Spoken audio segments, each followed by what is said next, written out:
Hello everyone, welcome to career wisdom. তোমাদের সঙ্গে রয়েছি আমি সুব্রত। বন্ধুরা, আজকের ভিডিওতে নতুন একটা চাকরির বিজ্ঞপ্তি নিয়ে চলে এলাম। বন দপ্তরের সম্পূর্ণ স্থায়ী পদে নতুন কর্মী নিয়োগের বিজ্ঞপ্তি প্রকাশিত হয়েছে, যেখানে বিভিন্ন রকম গ্রুপ সি পোস্টে রিক্রুটমেন্ট করা হচ্ছে। এখানে তোমরা ভারতীয় নাগরিক হয়ে থাকলে অ্যাপ্লাই করতে পারবে। ছেলে মেয়ে সকলে কিন্তু অনলাইন মোডে অ্যাপ্লাই করতে পারবে। এখানে মাধ্যমিক পাস থেকে শুরু করে উচ্চ মাধ্যমিক পাস এবং গ্র্যাজুয়েশন পাস পর্যন্ত বিভিন্ন যোগ্যতায় বিভিন্ন পোস্টে রিক্রুটমেন্ট করা হচ্ছে। তো আজকের ভিডিওতে এই নতুন নিয়োগের অফিসিয়াল বিজ্ঞপ্তি নিয়ে বিস্তারিত আলোচনা করব। তোমাদের এখানে কোন কোন পোস্টে রিক্রুটমেন্ট করা হচ্ছে, কোন কোন পোস্টে কত ভ্যাকান্সি আছে, আবেদন করতে গেলে শিক্ষাগত যোগ্যতা, বয়সসীমা, কোন কোন পদে কী লাগবে, একই সঙ্গে তোমাদের সিলেকশন প্রসেস কী রয়েছে, পরীক্ষার সিলেবাস কী থাকবে, সেই সঙ্গে তোমাদের সম্ভাব্য এক্সাম ডেট, আর তোমাদের এখানে অ্যাপ্লাই করতে গেলে ফিস কত লাগবে, আবেদন করার শেষ তারিখ কবে, কোন ওয়েবসাইটে অ্যাপ্লাই করতে হবে, সমস্ত কিছু পরপর জানাবো আজকের ভিডিওটির মাধ্যমে। তো ভিডিওটি পুরোটা দেখে নেবে, সমস্ত ইনফরমেশন তোমরা ভিডিওটির মাধ্যমে পেয়ে যাবে। আশা করি ভিডিওটি ভালো লাগবে। ভিডিওটি ভালো লাগলে অবশ্যই একটি করে লাইক করে দিও, অবশ্যই ভিডিওটি শেয়ার করে আপডেটটি অন্যদেরকেও জানিয়ে দিও। আর সেই সঙ্গে নতুন দর্শক হয়ে থাকলে লেটেস্ট ভিডিওর আপডেট সর্বপ্রথমে পাওয়ার জন্য চ্যানেলটিকে সাবস্ক্রাইব করে নিয়ে পাশে থাকা বেল আইকনে ক্লিক করে অল নোটিফিকেশন অপশানটিকে অন করে রাখবে। লেটেস্ট আপডেট তোমরা সবার প্রথমে পেয়ে যাবে। তো বন্ধুরা, এই মুহূর্তে তোমরা দেখতে পাচ্ছ অফিসিয়াল নোটিশ ওপেন করলাম। দেখো, বিজ্ঞপ্তি প্রকাশিত হয়েছে কেন্দ্রীয় সরকারের বন দপ্তর থেকে।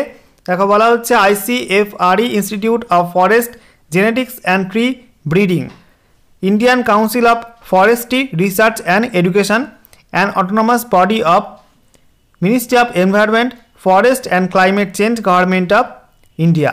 এখানে দেখো ফুল অ্যাড্রেস দেওয়া আছে, বাঁদিকে ফাইল নাম্বারটা মেনশন করা আছে এবং ডেটটা দেওয়া আছে। রিক্রুটমেন্ট নোটিশ, অ্যাডভার্টাইজমেন্ট নাম্বার এখানে মেনশন করা আছে। যেখানে তোমাদের বলা হচ্ছে বিভিন্ন গ্রুপ সি পোস্টে তোমাদের রিক্রুটমেন্টটি করা হবে। অনলাইন মোডে তোমাদের এখানে অ্যাপ্লাই করতে হবে, আর ভারতীয় নাগরিক হয়ে থাকলেই তোমরা এখানে অ্যাপ্লাই করতে পারবে। দেখো, তোমাদের বাঁদিকে সিরিয়াল নাম্বার, তারপরে পোস্টের নাম, তারপরে পে স্কেল অর্থাৎ বেতন কাঠামো, তারপরে এখানে পোস্ট কত ভ্যাকান্সি আছে, ক্যাটাগরি ওয়াইজ শিক্ষাগত যোগ্যতা, বয়সসীমা মেনশন করা আছে। প্রথম পোস্ট রয়েছে MTS মাল্টিটাস্কিং স্টাফ। এই পোস্টে পে লেভেল 1 অনুযায়ী বেতন দেওয়া হবে।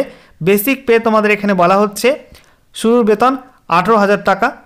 ভ্যাকান্সি আছে এই পোস্টে 8টা, যেখানে ইউআরএ 5টা, SC 2টি, ST 1টি। শিক্ষাগত যোগ্যতা বলা হয়েছে মাধ্যমিক পাস, সাথে বয়স হতে হবে। প্রত্যেকটা পোস্টের ক্ষেত্রে কিন্তু 30/11/2024 এই তারিখ অনুযায়ী বয়স হিসাব করতে হবে। তো MTS পোস্টে তোমাদের বয়স লাগবে 18 থেকে 27-এর মধ্যে। পরবর্তী post lower division clerk LDC। এই পোস্টে পে লেভেল 2 অনুযায়ী বেতন দেওয়া হবে, যেখানে বলা হচ্ছে শুরুর বেতন 19,900 টাকা। এখানে একটি মাত্র ভ্যাকান্সি আছে ইউআর ক্যাটাগরিতে।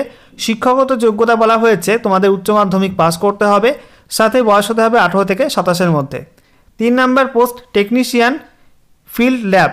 এখানে পে লেভেল 3 অনুযায়ী বেতন দেওয়া হবে। শুরুর বেতন থাকবে 21,700 টাকা। এখানে তোমাদের 3টি ভ্যাকান্সি আছে, একটা ইউআরএ আর EWS 2টি ভ্যাকান্সি আছে। শিক্ষাগত যোগ্যতা বলা হচ্ছে বিজ্ঞান শাখায় তোমাদের মিনিমাম 60% এগ্রিগেট মার্কস নিয়ে উচ্চ মাধ্যমিক পাস করতে হবে, সাথে বয়স হতে হবে 18 থেকে 30-এর মধ্যে। নেক্সট দেখো, তোমাদের এখানে 4 number post technical assistant field lab. এখানে পে লেভেল 5 অনুযায়ী বেতন দেওয়া হবে।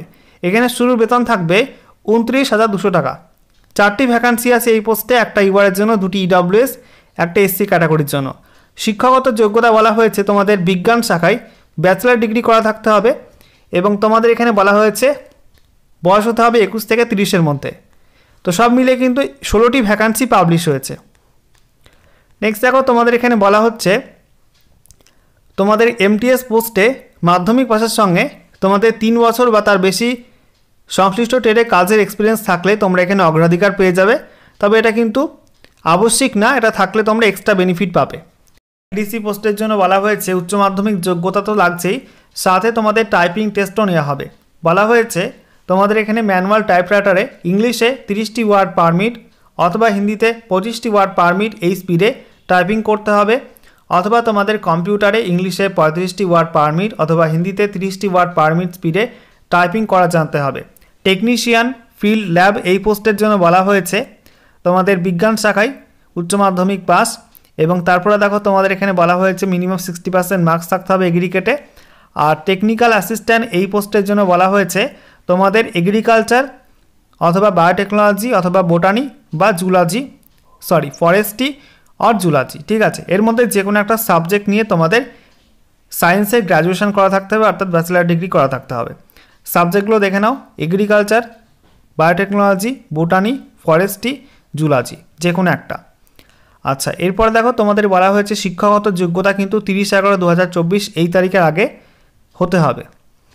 বয়স সীমা তো তোমাদের অলরেডি বলে দিয়েছি। তোমাদের এখানে প্রত্যেকটা পোস্টে কিন্তু সংরক্ষিত শ্রেণীর প্রার্থীরা সরকারি নিয়ম অনুযায়ী বয়সের ক্ষেত্রে ছাড় পেয়ে যাবে। ওবিসি প্রার্থীরা 3 বছর, এসসি এসটি প্রার্থীরা 5 বছর এবং পিডব্লিউবিডি ক্যান্ডিডেটরা 10 বছর বয়সের ছাড় পেয়ে যাবে। ঠিক আছে, এরপর দেখো তোমাদের এখানে অ্যাপ্লাই করতে গেলে ফিস কত লাগছে। ফিস বলা হয়েছে এমটিএস পোস্টের জন্য ইউআর প্রার্থী হয়ে থাকলে তোমাদের মোট 500 টাকা লাগবে।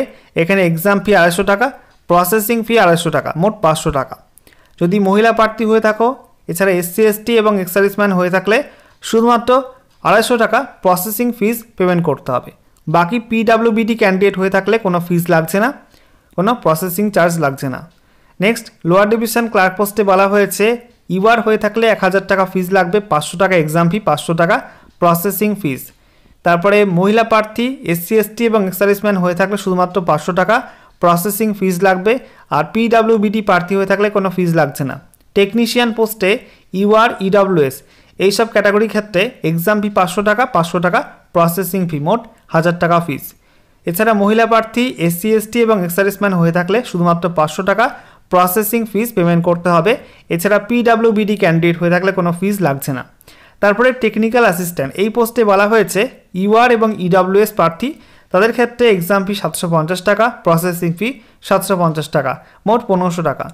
এছাড়া মহিলা প্রার্থী এসসি এক্সার্ভিসম্যান এদের ক্ষেত্রে 750 টাকা প্রসেসিং ফিস লাগবে, কোনো এক্সাম ফি লাগছে না।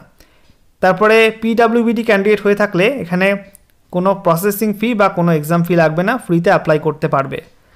নেক্সট, এখানে বলা হচ্ছে তোমাদের অনলাইনে অ্যাপ্লাই করতে হবে এই অফিসিয়াল ওয়েবসাইটের মাধ্যমে https://ifgtb.icfre.gov.in এই ওয়েবসাইটের মাধ্যমে।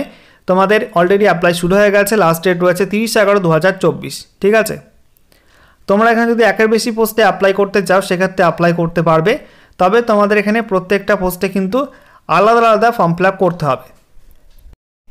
এরপরে দেখো তোমাদের বলা হচ্ছে প্রত্যেকটা পোস্টের প্রথমে কিন্তু লিখিত পরীক্ষা নেওয়া হবে, আর লিখিত পরীক্ষা তোমাদের হবে তামিলনাড়ুর কোয়েম্বাটোরে। লিখিত পরীক্ষায় পাস করলে তোমাদেরকে স্কিল টেস্ট রাখা হবে। স্কিল টেস্ট প্রত্যেকটা পোস্টে নেই, পোস্ট ওয়াইজ কিন্তু বিভিন্ন রকম স্কিল টেস্ট রয়েছে, যেমন তোমাদের ক্লার্ক পোস্টের জন্য টাইপিং টেস্ট রয়েছে। ঠিক আছে, এরকম পোস্ট ওয়াইজ কিন্তু স্কিল টেস্ট রয়েছে। আর তোমাদের যে পরীক্ষা নেওয়া হবে সেই পরীক্ষা কিন্তু অফলাইন হবে, ওএমআর বেসড, এবং মাল্টিপল চয়েস কোশ্চেন থাকবে, এমসিকিউ কোশ্চেন তোমাদের থাকবে, নেগেটিভ মার্কিং তোমাদের থাকবে। ঠিক আছে, এবারে তোমাদেরকে দেখাবো পরীক্ষার সিলেবাস কি থাকছে।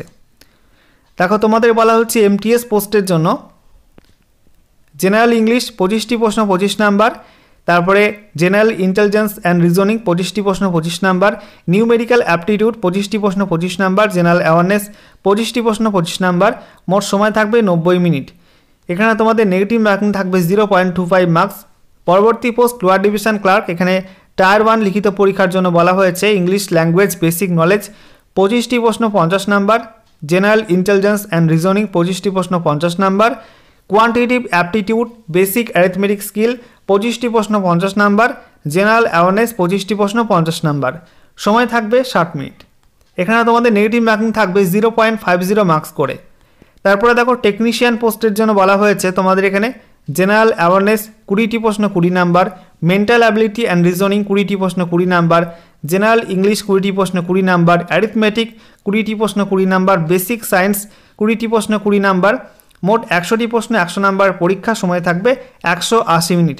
এখানে তোমাদের নেগেটিভ মার্কিং বলা হয়েছে 1/3 তোমাদের নেগেটিভ মার্কিং থাকবে। টেকনিক্যাল অ্যাসিস্ট্যান্ট পোস্টে বলা হয়েছে প্রথমে তোমাদের জেনারেল অ্যাওয়ারনেস এবং রিজনিং, যেখানে 20টি প্রশ্ন 20 number, English and general science সেখানে তোমাদের 20টি প্রশ্ন 20 নাম্বার, অ্যারিথমেটিক 20টি প্রশ্ন 20 নাম্বার।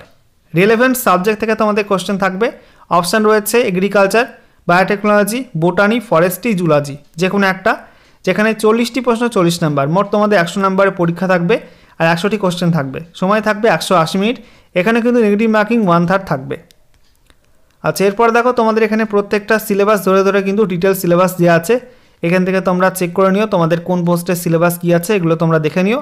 আমি এই পিডিএফটা আমাদের টেলিগ্রাম চ্যানেলে আপলোড করে দেবো, সেখান থেকে তোমরা দেখে নিতে পারবে। যারা যারা এখনও পর্যন্ত আমাদের টেলিগ্রাম চ্যানেলে যুক্ত হওনি অবশ্যই যুক্ত হয়ে যেও। ডেসক্রিপশন বক্সে তোমরা লিঙ্ক পেয়ে যাবে যুক্ত হওয়ার, সেখানে ক্লিক করে আমাদের টেলিগ্রাম চ্যানেলে আসবে, সেখানে জয়েন বাটন পেয়ে যাবে, জয়েন বাটনে ক্লিক করে তোমরা আমাদের চ্যানেলে যুক্ত হতে পারবে। অথবা তোমরা টেলিগ্রাম অ্যাপটায় গিয়ে আমাদের চ্যানেলের নাম লিখবে CAREER একটা স্পেস দিয়ে WISDOM লিখে সার্চ করবে, সেখানে তোমরা পেয়ে যাবে জয়েন বাটন। জয়েন বাটনে ক্লিক করে তোমরা আমাদের চ্যানেলে যুক্ত হতে পারবে। ওকে, এরপরে দেখো তোমাদের এখানে রিক্রুটমেন্ট প্রসেসের টেন্টেটিভ ডেট দেওয়া আছে, যেখানে বলা হচ্ছে তোমাদের ফর্ম ফিল আপের লাস্ট ডেট 30/11/2024। আর এটা তোমাদের প্রত্যেকটা পোস্টে লিখিত পরীক্ষা নেওয়া হতে পারে 2025-এর শুরুতেই, জানুয়ারি মাসে অথবা তোমাদের ফেব্রুয়ারি মাসের শুরুর দিকে। তারপরে বলা হচ্ছে তোমাদের এখানে স্কিল টেস্ট নেওয়া হবে এবং ডিভি করানো হবে, সেটা তোমাদের ফেব্রুয়ারি মাসের শেষের দিকে তোমাদের করানো হবে। একই সঙ্গে বলা হয়েছে তোমাদের ফাইনাল রেজাল্ট প্রকাশিত হবে 2025-এর মার্চ মাস নাগাদ। এটা কিন্তু টেন্টেটিভ ডেট, ঠিক আছে। তো এই হচ্ছে অফিসিয়াল নোটিফিকেশান, ভালো করে দেখে নিও, তারপরে কিন্তু অ্যাপ্লাই করো।